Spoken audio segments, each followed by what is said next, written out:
મહીસાગર જિલ્લાના કડાણા તાલુકાના સરસવા ઉત્તર ગામમાં આવેલ પ્રાથમિક આરોગ્ય કેન્દ્ર ખાતે રક્તદાન કેમ્પનું આયોજન કરવામાં આવ્યું હતું. કેમ્પનું આયોજન medical officer doctor Hiren Damor અને તાલુકા હેલ્થ ઓફિસર વિજયભાઈ ડામોરના માર્ગદર્શન હેઠળ સમસ્ત આરોગ્ય સ્ટાફના સહયોગથી કરવામાં આવ્યું હતું. રક્તદાન મહાદાનના સૂત્ર સાથે યોજાયેલા કેમ્પમાં રક્તદાન અંગે જાગૃતિ ફેલાવવામાં આવી હતી. એક લોહીની બૂંદ કોઈની અમૂલ્ય જિંદગી બચાવી શકે છે તે સંદેશ સાથે સેવાભાવી રક્તદાતાઓએ ઉત્સાહપૂર્વક ભાગ લીધો હતો. કેમ્પની શુભ શરૂઆત ભાવિનભાઈ એસ વાગડિયા અને યોગેશભાઈ એસ વાગડિયાએ રક્તદાન કરીને કરી હતી.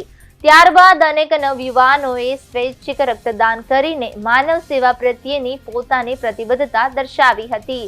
આરોગ્ય સ્ટાફ દ્વારા રક્તદાતાઓને રક્તદાનના આરોગ્ય લાભ અંગે વિશેષ માહિતી આપવામાં આવી હતી. આ ઉપરાંત તમામ રક્તદાતાઓને રક્તદાન પ્રમાણપત્ર અને પાણીની બોટલ અર્પણ કરીને સન્માનિત કરવામાં આવ્યા હતા.